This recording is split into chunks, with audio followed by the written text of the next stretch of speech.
Sarah, my devious best friend, had crossed the line with her prank last week. You see, it wasn't just any prank. It was the infamous butt paste incident. Picture this. I had a date with the charming Mark, and I was all set for a romantic evening. But when I opened my purse instead of lipstick, I pulled out a tube of hemorrhoid cream. Sarah's doing, of course. Mark couldn't help but chuckle, and I turned 50 shades of red, my date night hopes squashed like a deflated balloon. That was the final straw. I hatched a plan, an audacious one. I'd been nursing the scheme for weeks, my mind consumed by the thought of revenge. And it had to be a wedgie, the mother of all wedgies. A wedgie so fierce Sarah would need some butt cream of her own. Today, we both ended up at the park purely by chance. Sarah was so engrossed in her phone that she didn't notice me approaching. This was my moment, the culmination of meticulous planning and pent-up frustration. As I stealthily closed the gap between us, my heart raced with anticipation. Revenge was within reach, and Sarah's unsuspecting demeanor was my golden ticket. Sarah has always had a rather robust set of butt cheeks. A wedgie between them would be devastating and difficult to dig out.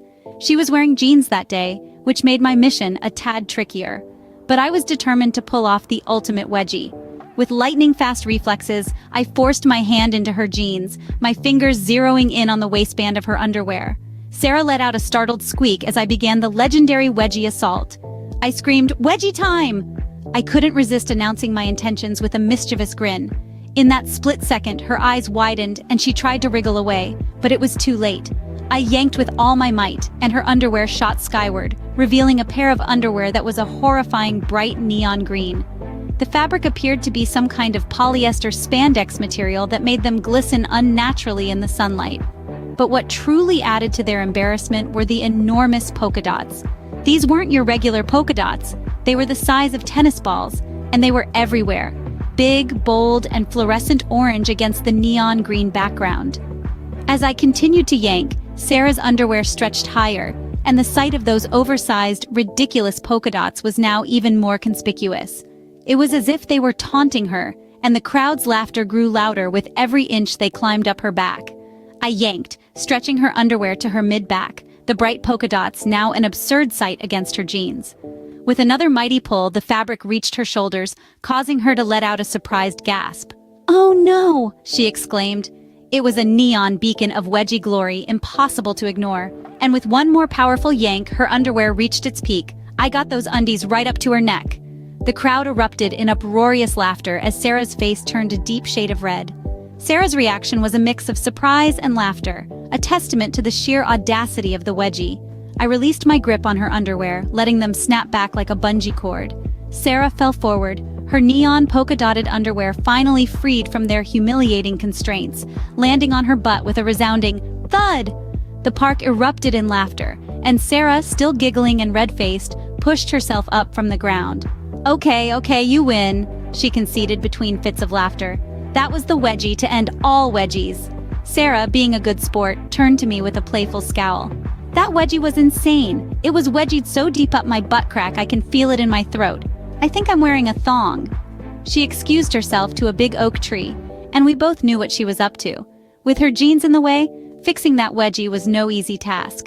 She used both hands, some discreet tugging, and did a fair amount of wiggling. But despite her efforts, she couldn't entirely free her butt cheeks from their relentless grasp on the underwear. As Sarah and I continued our day at the park, the remnants of the epic wedgie showdown lingered in the background, a constant source of amusement. With every step, I noticed Sarah occasionally pausing, squirming ever so subtly, and giving her butt a discreet wiggle. I couldn't resist teasing her, knowing full well what she was dealing with. "Hey Sarah, is your underwear still on a wedgie adventure?" She shot me a wry grin. "You have no idea. My underwear seems determined to explore new depths today." As we played frisbee, I caught her doing a little wedgie dance, discreetly trying to adjust her neon polka-dotted underwear. "Okay, this wedgie is becoming an uninvited guest," she groaned as we set up for a game of volleyball. I swear, my underwear and my butt are becoming best friends. Sarah and I decided to take a break and found a cozy spot under a sprawling oak tree. It was the perfect setting for a more personal conversation. I leaned back against the rough bark and asked, "So, Sarah, how's work been treating you lately?" She sighed, her face suddenly serious. "Work's been a real pain in the butt, to be honest. There's this project I've been dealing with, and it feels like a never-ending wedgie." I couldn't help but chuckle at her choice of words. A wedgie at work? That sounds uncomfortable. Tell me more. Sarah opened up about the challenges she'd been facing. I nodded sympathetically. Sounds like you've got a lot on your plate. Have you talked to your boss about it? Maybe they can help ease the wedgie a bit. She smiled appreciatively. Yeah, I've been considering it. Thanks for listening, by the way. It's nice to have a friend who doesn't just give me hard wedgies. As we continued our walk through the park, the remnants of Sarah's wedgie ordeal seemed to grow increasingly unbearable for her. She kept tugging at her butt through her jeans, frustration evident on her face. With an exasperated sigh, she finally lashed out at me. Okay, enough is enough. That wedgie you gave me earlier, it was beyond embarrassing. My underwear choice today made it even worse. Those neon polka dots were practically screaming, "Look at my butt!" And the pain! When you were yanking on my underwear, I thought my butt was going to split in two. But Sarah wasn't entirely amused. I can't believe how bad this wedgie is. It's like my underwear is holding a grudge against my butt. As Sarah's frustration with her wedgie reached its peak, she turned to me with desperation in her eyes. I can't take this anymore. Cover me! I was momentarily puzzled, trying to understand what she meant, but before I could react, she took drastic action.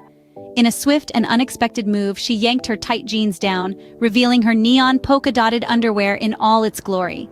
Her underwear, once a source of embarrassment, was now fully exposed for the world to see. They were stretched up most of her butt. Her left butt cheek was fully showing, but her right had some coverage. Not quite turned thong, but it was clear she was dealing with a level 3 wedgie. Sarah's big butt was on full display. There was no denying its size, shape, and the glimpse of skin that could be seen. She reached down, grabbed the visible part of her underwear's leg band, and with one determined pull, freed them from the depths of her butt crack. The relief on her face was evident, but as she turned around, a horrified realization washed over her. The park had gone silent, and all eyes were on us. Sarah's face turned a shade of crimson as bright as her neon polka-dotted underwear, and she hurriedly pulled her jeans back up. The parkgoers, initially shocked, began to murmur and giggle at the unexpected display. We both joined in on the laughter, realizing that this day at the park would be one for the books, filled with an unforgettable wedgie adventure.